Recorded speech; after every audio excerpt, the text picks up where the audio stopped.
கர்த்தருடைய பரிசுத்த நாமத்துக்கு ஸ்தோத்திரம். எனக்கு கொடுக்கப்பட்டதான வார்த்தை பார்த்தீங்கன்னா டஃபஸ்ட் சப்ஜெக்டு. அது அவர் தெரிஞ்சு கொடுத்துருந்தாலும் சரி, தெரியாமல் கொடுத்துருந்தாலும் சரி, நாங்களாக தான் எடுத்தோம். இது கொஞ்சம் ட்ரையான சப்ஜெக்டு, நிறைய அர்த்தங்களும் ஆழங்களும் இதில் இருக்கும். சரி, ஒரு 2 நிமிஷம் கண்ண மூடி ஆண்டவரை நோக்கி பார்ப்போம். கர்த்தாவே ஸ்தோத்திரிக்கிறோம் ராஜா. இந்த வேலையில கூட தகப்பனே அடிமையை மறைத்து நீங்க வெளிப்படுங்க ஆண்டவரே. இந்த வேலையில என்னோட நீங்க இடைப்படணும் ஆண்டவரே. அப்பா, நான் நல்ல தகப்பனே, நீரே என்னோட இருந்து பேசணும் தகப்பனே. அப்பா ஆண்டவரே ஸ்தோத்திரங்க தாவே, எல்லா மறைப்பொருளையும் என் தேவனாய் கர்த்தர் வெளிப்படுத்துங்க. எங்களை தாழ்த்தி வெறிமாக்கணும் பேசணும் செபிக்கிறோம் நல்ல பிதாவே, ஆமென். இப்ப பாத்தீங்கன்னா 7 வார்த்தைகள். 7ன்றதே ஒரு பெரிய பரிபூர்ணமான ஒரு சொல். ஏன்னா பாத்தீங்கன்னா வெளிப்படுத்தின விசேஷத்துல நீங்க பாக்குறீங்க 7 வார்த்தை, 7 சபைகள், 7 தூதர்கள், வாரத்துல 7 நாள், அந்த மாதிரி 7ன்றப்பவே ஒரு பரிபூர்ணம். இந்த 7 வார்த்தையை பேசுற எல்லாருக்கும் பரிபூர்ண ஆசீர்வாதங்களே தேவனாகிய கர்த்தர் கட்டளையிடுவார். இதுல பாத்தீங்கன்னா பரதேசி. இந்த பரதேசின்றது ஃபர்ஸ்ட் நான் பரதேசின்றதை எக்ஸ்பிளைன் பண்ண விரும்புறேன். நிறைய பேருக்கு பாத்தீங்கன்னா நம்ம வசனத்துல மேற்கோள் காட்டலாம்.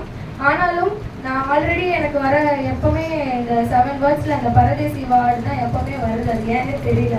நான் ஆல்ரெடி ஒரு பழைய இருந்தவங்களுக்கு தெரியும், ஆல்ரெடி பரதேசியில பாதி விஷயங்கள் நான் சொல்லியிருப்பேன். பரதேசி அப்படின்னு பார்த்தீங்க அப்படின்னா தமிழ் மீனிங்ல அயல் நாட்டவர் அப்படின்னு சொல்றாங்க. வெளியில இருந்து வந்தவங்க அயல் நாட்டவர் சொல்லுவாங்க. இல்லைன்னா அந்த துறவிகள் இருக்காங்க இல்லையா, அவங்களெல்லாம் கூட அந்த பரதேசில இருந்து வந்திருக்காங்க அப்படின்ற மாதிரி. ஆனா பரதேசின்றது பாத்தீங்கன்னா பிற தேசம்னு பிரிக்கிறாங்க. தமிழ் வேர்ட்ல, பழைய தமிழ் வேர்ட்ல பிற தேசம்னு பிரிக்கிறாங்க. ஆனா இப்ப நம்ம வழக்கு சொல்ல என்ன பண்றோம், எப்படி சொல்றது, பரதேசி அவன் சரியான இது, அந்த மாதிரி ஒரு வேர்ட் நம்ம சொல்றோம் இல்லையா. அதற்கும் அவங்க பைபிள்ல அப்பவே அந்த வழக்கு சொல் இருந்திருக்கு. ஆதியாகமம் 47:9 பாத்தீங்க அப்படின்னா உங்களுக்கு அது புரியும். அந்த பரதேசி, நான் பரதேசியாய் சஞ்சரித்த நாட்கள் 130 வருஷம். என் ஆயுசு நாட்கள் கொஞ்சமும் சஞ்சலமா இருக்கிறது. அவைகள் பரதேசிகளாய் சஞ்சரித்து நீங்க பாத்தீங்கன்னா இது பரதேசின்ற வார்த்தை. நிறைய பேருக்கு இந்த வார்த்தைக்கும் பரதேசினாலும் நமக்கு சில பேருக்கு டிஃபரன்ஸ் தெரியாது. அதுக்காக நான் கோடிட்டு காட்ட விரும்புறேன். நான் பிரசங்கத்தை மாத்தல, அந்த வேர்டுக்கான மீனிங்கை நான் சொல்றேன். இப்போ 47:9 பாத்தீங்கன்னா யாக்கோபு பரதேசியாய் சஞ்சரித்தார். ஆனா நான் இப்போ பேச போற பரதேசி பாத்தீங்கன்னா பாரடைஸ். இங்கிலீஷ்ல பாரடைஸ்ன்னு சொல்லுவாங்க. ஆனா பரதேசி இங்க ஹெவன்னாலும் சொர்க்கம் தான், பாரடைஸ்னாலும் சொர்க்கம், அந்த மீனிங் தான் வருது ரெண்டுத்துக்குமே தமிழ்ல பாத்தீங்க அப்படின்னா. ஆனா பரதேசின்ற மீனிங் வேற. மத்தேயு 27:38 அவருக்கு பக்கத்துல 2 கல்லர்களை அறையறாங்க. அவருடைய வலது பக்கத்தில் ஒருவனும் அவருடைய இடது பக்கத்தில் ஒருவனுமாக 2 கள்ளர்கள் அவருடைய சிலுவையில் அறையப்பட்டார்கள். அந்த வழியாய் நடந்து போகிறவர்கள் தங்கள் தலைகளை குலுக்கி தேவாலயத்தை இடித்து. இப்போ என்னன்னா அவர் பக்கத்துல 2 பேரை அறியறாங்க. வலது பக்கத்துல ஒருத்தவங்க, இடது பக்கத்துல ஒருத்தவங்க. அங்க இருக்கிறவங்க எல்லாருமே என்ன பண்றாங்கன்னா அவங்கள நகைக்கிறாங்க. ஏசப்பாவை பார்த்து நகைக்கிறாங்க. எதுக்காக அவரை நகைக்கிறாங்க, எதுக்காக அவரை பார்த்து சிரிக்கிறாங்கன்னு பாத்தீங்கன்னா அவர் தலைமையில ஒரு ஒட்டப்பட்டிருக்கும். அவர் யாரு, யூதருடைய ராஜா அப்படின்னு சொல்லிட்டு. பிலாத்து தான் என்ன பண்ணிருப்பாரு, அதை எழுதியிருப்பாரு. அந்த ஆசாரியர்கள் சொல்லுவாங்க, நீங்க ஏன் அந்த மாதிரி எழுதுறீங்க, அதை நீங்க ஏன் எழுதுறீங்க அப்படின்னு சொன்னப்ப அவர் யூதருடைய ராஜா தான், நான் எழுதுனதுதான், அதை யாராலையும் மாற்ற முடியாது அப்படின்னு சொல்லிடுவாரு.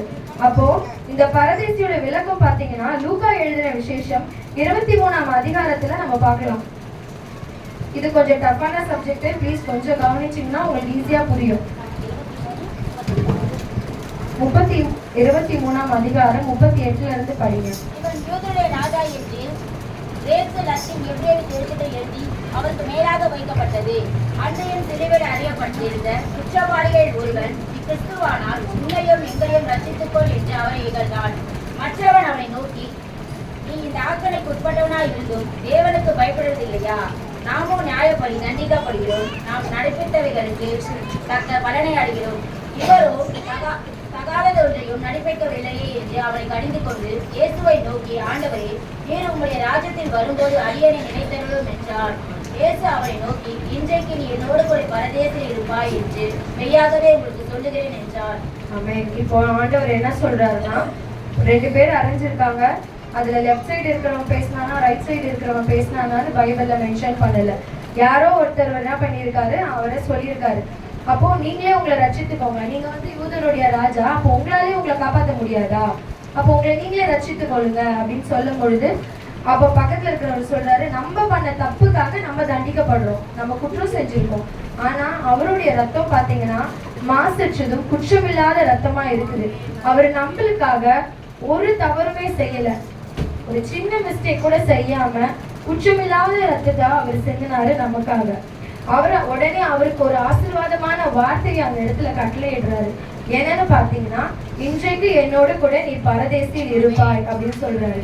அப்போ நம்ம எல்லாம் நினைச்சுப்போம், அப்போ ஆண்டவர் வந்து அவனுக்கு பரலோக ராஜ்யத்தை கொடுத்துட்டாரு, எவ்வளவு பெரிய விஷயம் அப்படின்னு நினைச்சிருக்கோம். ஒருவன் ஜனத்தினாலும் ஆவியினாலும் பரவாவிட்டார் பரலோக ராஜ்யத்தில் பிரவேசிப்பதில்லை. அப்போ இவனுக்கு எப்படி பரதேசியை கொடுத்தாருன்னா, பரலோகம் வேற பரதேசி வேற.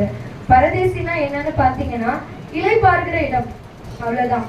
அது வந்து ரெஸ்ட் பிளேஸ், நம்ம எல்லாம் வந்து அமைதியா இலை பார்க்கிற ஒரு இடம். ஆனா பரலோகம்ன்றது நித்திய வாழ்வு, நமக்கு கிடைக்க போற நித்திய வாழ்வு, நம்ம ஆண்டவரோட ஆடி பாடி தூதர்களோட எல்லாரோட நம்ம ஜாலியா இருக்க போற இடம். அதே பாத்தீங்கன்னா இங்கிலீஷ் பைபிள்ல பாரடைஸ்க்கு என்ன சொல்றாங்கன்னா, ஒரு தோட்டம்ன்ற மாதிரி குறிப்பிடுறாங்க பாரடைஸ. அதே போல அது வந்து 3ஆம் வானம் அப்படின்னு கூட ஒரு இடத்துல வந்து சொல்றாங்க. அதே வந்து பரலோகத்தை பாத்தீங்க அப்படின்னா அது ஆண்டவருடைய ராஜ்யமா இருக்குது. அதே போல நம்ம அப்பா வீடு அது நமக்கு. அதே போல புதிய எருசலேம், இதெல்லாம் வந்து எங்கன்னு பாத்தீங்கன்னா பரலோகம். ஆனா பரதேசின்றது ஆண்டவர் கொடுத்தார் இல்லையா அந்த கல்லருக்கு, பரதேசின்றது என்னன்னு பாத்தீங்கன்னா ரெஸ்ட் பிளேஸ். அவன் நிம்மதியா இருக்கட்டும், ஆண்டவர் பரதேசியை கொடுத்திருக்காரு நமக்கு. செத்தா நீ எங்க போவ அப்படின்னு கேட்பாங்க, நான் சொர்க்கத்துக்கு போவேன் அப்படின்னுவாங்க. நல்லது பண்ணா சொர்க்கத்துக்கு போவேன், கெட்டது பண்ணா நரகத்துக்கு போவோம் அப்படின்னு சொல்லுவாங்க. ஆனா பரதேசியோட மீனிங் என்னன்னு பாத்தீங்கன்னா, நல்லா ஆண்டவருடைய வார்த்தைகளை கேட்டவங்க நம்ம எல்லாம் இருக்கோம்ல, பிலீவர்ஸ், நம்ம எல்லாம் இறந்தாலும் சரி நம்ம எங்க போவோம்னு பாத்தீங்கன்னா நம்மளுடைய ஆத்மா இளைப்பாறுதல் பரதேசிக்கு தான் போவோம். இன்னைக்கு நம்ம யார் மரணம் அடைந்தாலும் பரதேசிக்கு தான் போவோம், பரலோகத்துக்கு போக முடியாது. நம்ம ஆண்டவர் வரும் பொழுது மட்டும்தான், அவர் வந்த பிறகுதான் நம்மளால பரலோகத்துக்கு போக முடியும். நிறைய பேருக்கு இது கிளாரிட்டி இல்லாம இருந்திருக்கும் நமக்கு. ஸோ நம்ம வந்து பரலோகத்துக்கு எப்போ போவோம், நம்ம அப்பா நமக்காக வந்த பிறகுதான் நம்ம பரலோகத்துக்கு போக முடியும். அது வரைக்கும் நமக்கு முன்னாடி இருந்த விசுவாசிகள் எல்லாரும் இளைப்பாறுதலுக்காக பரதேசியில போயிருக்காங்க. அது ஒரு இளைப்பாறுதலான இடம். 1 கொரிந்தியர் 12ஆம் அதிகாரத்துல கூட நம்ம இதை பற்றி பார்க்கலாம். 2ஆம் வசனம் 3ஆம் வசனத்துல இப்படியாக போடப்பட்டிருக்கிறது.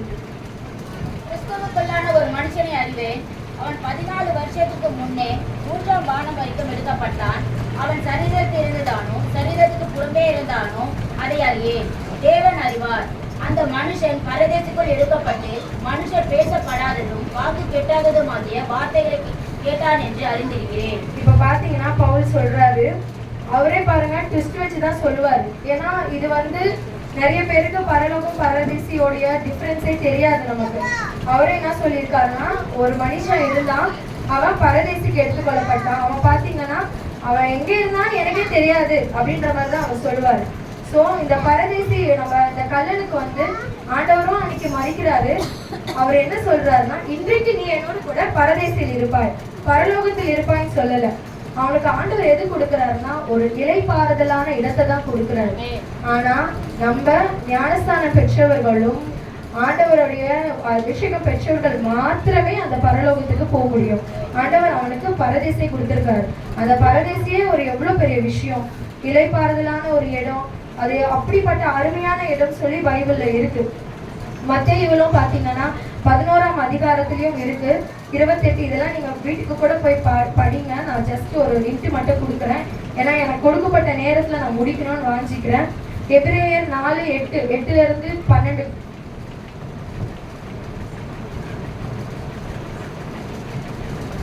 நான் நிறைய வசனம் எடுத்துட்டேன்னு நினைக்கிறேன் நானு.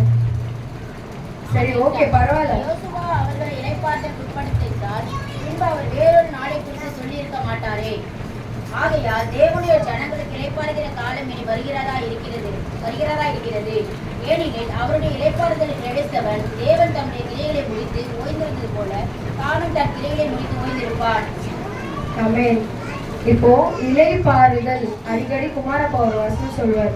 வருத்தப்பட்டு பாரம் சுமக்கிறவர்களே நீங்கள் எல்லோரும் என்னிடத்தில் வாங்க, நான் உங்களுக்கு இலைப்பாறுதல் தருவேன் அப்படின்னு சொல்வார். அப்போ ஆண்டவர்கிட்ட வர்றவங்களுக்கு இலைப்பாறுதல் கிடைக்கும். ஆண்டவரை விசுவாசித்து ஞானஸ்தானம் பெற்று ஜலத்தினாலும் ஆவியினாலும் பிறவாவிட்டால் தேவனுடைய ராஜ்யத்துல பிரவேசிக்க முடியாது.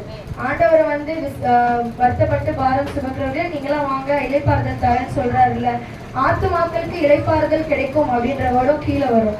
அப்போ பரதேசின்றது ஆத்துமாக்கள் இலைப்பாறுகிற இடம். ஆனா பரலோகம்ன்றது மட்டும்தான் நம்மளோட குறிக்கோளா இருக்கணும். பரதேசின்றது இல்லை. நம்ம பரலோகத்தை கோல் செட் பண்ணாதான் பரதேசிக்கு போயிட்டு அப்படியே பரலோகம் போக முடியும். அப்படி இல்லை ஆண்டவருடைய வருகை சமீபமா இருக்குதுன்னா ஸ்ட்ரைட்டா போயிடலாம். நம்ம ஒண்ணுமே பிரச்சனை இல்லை. இவங்க யாருமே நமக்கு வந்து தேவையே கிடையாது. ரெண்டாவது பரலோகம்ல என்னென்ன இருக்கு அப்படின்னு பாத்தீங்கன்னா மத்தேயு 6:9 நான் சொல்லிடுறேன், எனக்கு டைம் இல்லை, நான் அப்புறமா நீங்க வீட்டுல போய் கூட நம்ம வாசிச்சுக்கலாம். பரலோகத்துல என்ன இருக்கு, யார் யார் இருக்காங்க அப்படின்னு பாத்தீங்கன்னா மத்தேயு 6:9 பிதா இருக்காங்க. அதே போல அப்போஸ்தலர் 3ஆம் அதிகாரம் 21ஆம் வசனத்துல நம்மளுடைய கர்த்தராகிய இயேசு கிறிஸ்து அங்க இருக்காங்க. மூன்றாவது பாத்தீங்கன்னா ஆதியாகமம் 28ஆம் அதிகாரம் 12 தேவ தூதர்கள் இருக்காங்க. நாலாவது பாத்தீங்கன்னா தெசலோனிக்கேயர் 4:14 கிறிஸ்துவுக்குள் மரித்தோர்களும் அங்கே வரப்போறாங்க. அதே போல வெளிப்படுத்தின விசேஷத்துல நிறைய வசனங்கள் மேற்கோளிட்டு காட்டப்பட்டிருக்குது. வெளிப்படுத்தின விசேஷத்துல அங்க பளிங்கு போன்ற தண்ணி இருக்கும், இலை இருக்கும், அதுன்னு நிறைய விஷயங்கள் இருக்கு. இப்போ பரதேசினா என்ன, பரலோகம்னா ஓரளவுக்கு உங்களுக்கு புரிஞ்சிருக்கோன்னு நான் நினைக்கிறேன். ஏன்னா நான் அது டிஃபரன்ஷியேஷன் காட்டணும், நம்ம பேசலாம். இப்போ அந்த கல்லன் வந்து மறுதளிச்சு அவன் மனம் மாறிட்டான், மனம் மாறினா நம்மளுக்கு எல்லாமே கிடைக்கும். அது கொண்டு போகலாம் சப்ஜெக்ட். யாரெல்லாம் பைபிள்ல மனம் மாறி இருக்காங்க, நம்ம ரெகுலரா படிக்கிற சப்ஜெக்ட் தான். ஆனா பரதேசிக்கும் பரலோகத்துக்கும் நிறைய டிஃபரன்சஸ் இருக்குன்னு நிறைய பேருக்கு தெரியாது. அந்த டிஃபரன்சஸ் காட்டணும் அப்படின்னு தான் கொஞ்சம் அப்படியே உள்ள போய் நான் பேசணும்னு நினைச்சேன் நான்.